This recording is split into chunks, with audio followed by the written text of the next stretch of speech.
Hi folks, and welcome to today's episode of Grumpy Middle-Aged Dad Rocker. And today I'm wearing my headphones because I'm explaining, demoing and reviewing this wonderful little headphone amp from Vox, the Vox Amplug Brian May. And what an amazing little gadget it actually is. Now, it is a headphone amp. And I'll come to that theme later because there was a rather excellent video created by Vox which shows Brian playing through the thing, and it has prompted a little bit of hysteria, and it becomes a little bit of a legend because when we see Brian playing things, sometimes we think that maybe it might be the best thing since sliced bread.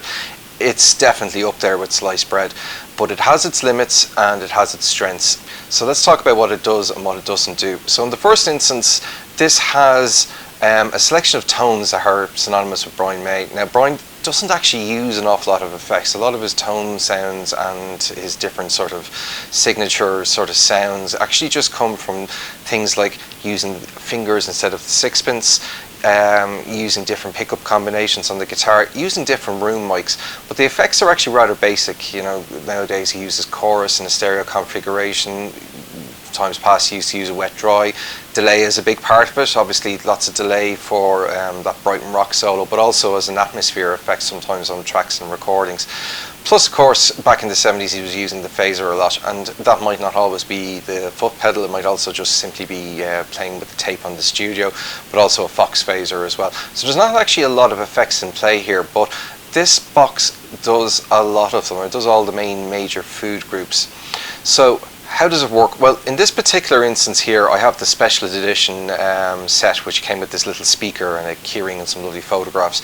You do not need this. As a matter of fact, I would probably be selling that set and just buying one of these in its own because, to be perfectly honest, it's too much for me. You know, I just want something I can grab, plug in and rock out with, and that little bit on the top is all you really need. The great thing about this is its price point is completely unassailable. This thing costs, I think, about £60 sterling, maybe 70, 75, 80 euro. It's tremendous value. It just really, really is great value. When I was a kid chasing after Brian May's tone, we were looking at guild copies of the guitar that cost thousands if they could be got at all. Vox AC30s, trying to figure out what the treble booster was doing. Later on, of course, then there was the Digitech pedal, but that was still rather expensive, and I think that came in at about £180 when it came out at the time, and then vanished and disappeared and became highly collectible and unaffordable. Now, obviously, in recent times, and if you go backwards through my channel, you'll see all the stuff I've been doing with Amplitude and Tonex. That has been the great leveler because that has brought the tone to the masses. But it's on a computer, it's on an iPad and an iPhone, and that doesn't suit everybody. It doesn't always suit me.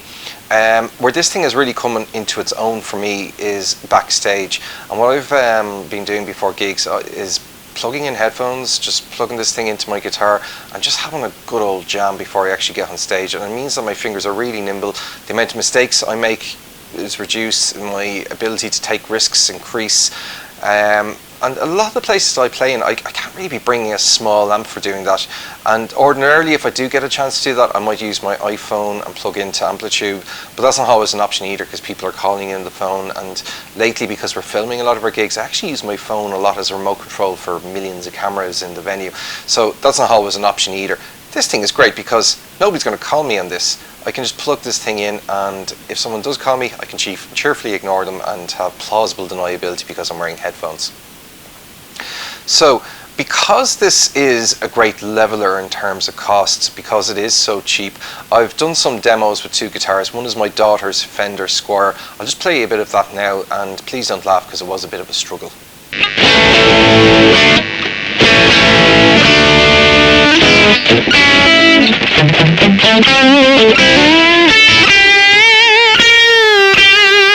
So this is probably not the best one to start with, but it just shows you that you can get something out of it, out of a cheap Chinese guitar with some single coil pickups that God knows what they are.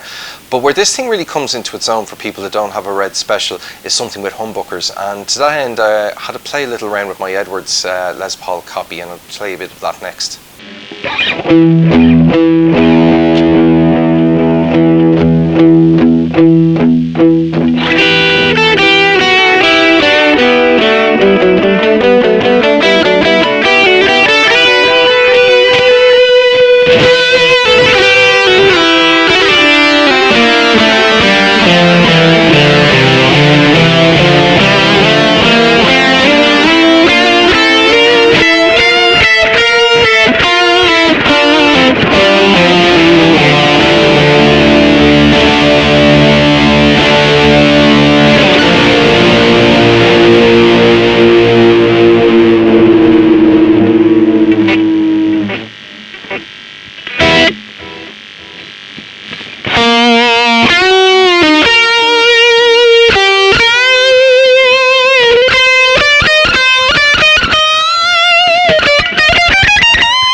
can hear, you can get quite close with a humbucker guitar.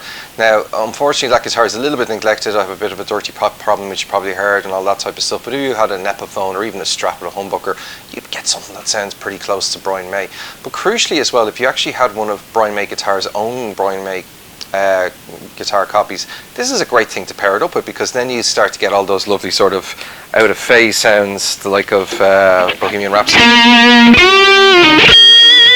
which it does with aplomb. A couple of the sounds, I think this is my favourite sound. So what you can hear here, oh, hang on, we'll just stick it in phase again.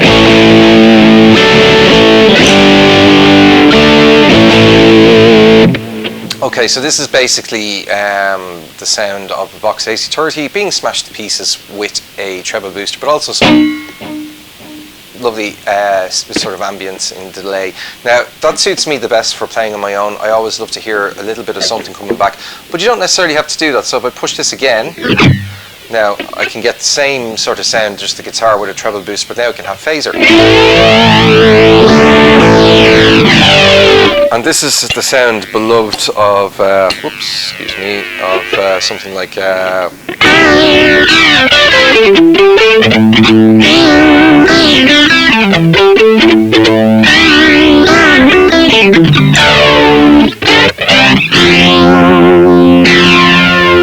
and it does a really great job of that. I love it. It just sounds like Brian in the 70s. Now, it's not quite the same as a Fox phaser, but does it need to be? I think not. We're going to be using our headphones. It's just for bashing around and having a kick about at home.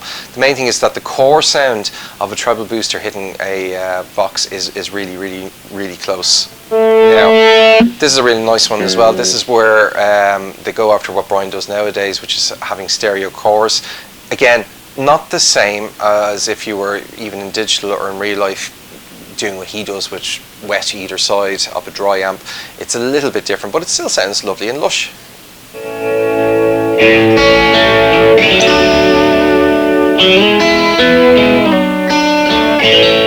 And of course, if I open it up,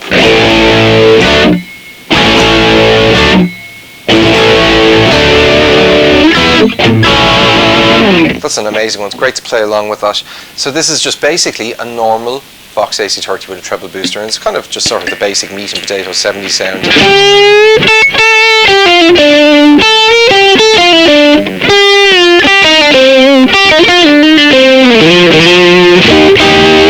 which is great. Sounds really nice and meaty and earthy. Wouldn't be mine now for the headphones. I like my delays, but speaking of delays, so this is the Brighton Rock delays. So what I've got here is I've got stereo delays, one left, one right. They're 800 milliseconds apart, and this is what Brian does for his sort of big guitar solo.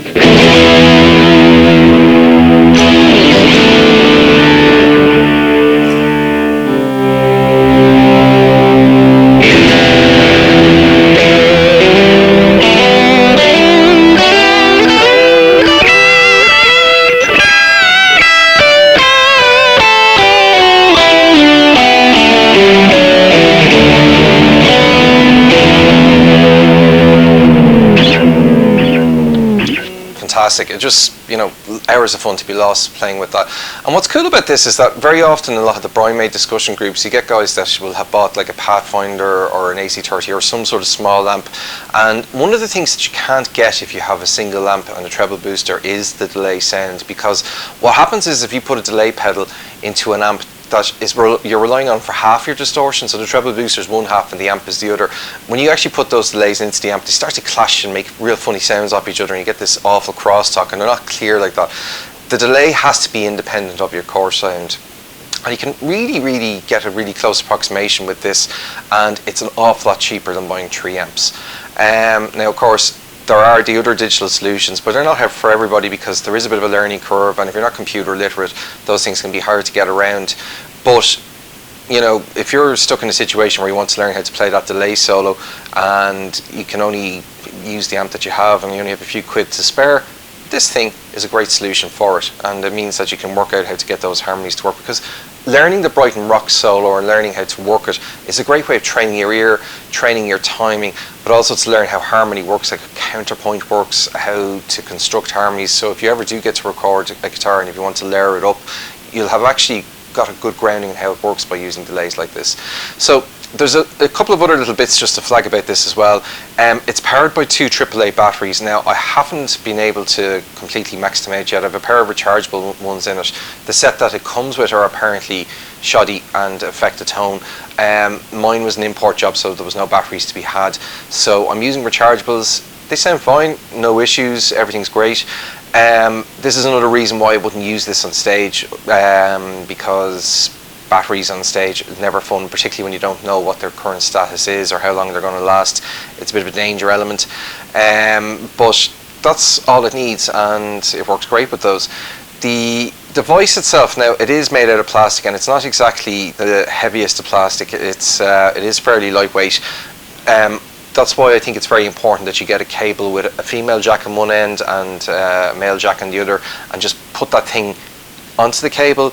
It means that you can control it in your hand. It means that it's away from the guitar and it's not getting banged around, because it does come across as being a bit fragile. But that's that. Now, other things about it, on the side here we've got two little buttons. I don't know if you can see that. Of course you can't, because they're like microscopic. But there's the power button, and there is a tempo tap. So that means that if you wanted to change the speed of the modulation effects, the speed of the echo, you can tap a tempo into that. But there's also another little magic trick that helps with, which I'll show in a moment. And then there's the power button. Now, when you tap the power button, you see the light going from red to green. Of course you can't, because you need a telescope, but in any case, when it goes to green, this is basically the sound of the Vox AC30 without a treble booster, and that's it with the treble booster. And that kind of means that, well, it means two things, I suppose. You can bring your own treble booster to the proceedings if you're minded to, or if you wanted the sound of just a normal Vox amp without the treble booster, you can have that sound as well if you're minded towards that. Now, in terms of putting a treble booster into it, this does actually sound a lot better if you use a real treble booster. That's just a fact, because a real well-built treble booster like the BC149 from Yonder Bosk that I use, or Lee Spate's designs like the Queen 2 treble booster, I should probably do a video about these sometime, they definitely have a better quality to them, particularly when you're trying to clean up the sound. But to be honest, like, if you're getting to the point where you're adding things onto that, for me, I think that you're missing the point of what this is, which is just a quick, dirty, easy way to get a really cool sound. So you could kit it up, you could rig it up, you could have treble boosters, you could hack it so that it's splitting signals every other way, but that will kind of lose the point of it, I feel. I think that as it is, this thing is really great for what it is meant to be, which is a headphone amp, or an amp that you can plug into small speakers. There's some great innovation going there on the internet now. At the minute, I've seen people take them apart and put them into pedals and stuff like that. But for the cost and effort, I'd be looking at another solution at that point, you know, because then you've kind of strayed into a place where you're probably better looking at something like Tone X or even Helix or one of those things. That's really it. I mean, like, what do you guys think? Have you had a go of it? Is this thing cool or what? I think it's awesome. Buy it. Just go buy it. While you're watching this video, you don't need any more affirmation than that. It is dead handy. It gets you playing guitar, and anything that has you playing guitar regularly is got to be lauded and loved and cherished. That's me for now. I'm going to try and get some videos again soon. Is there anything anybody wants you to cover? Any ideas? Bang it in the comments, and I'll see you on YouTube.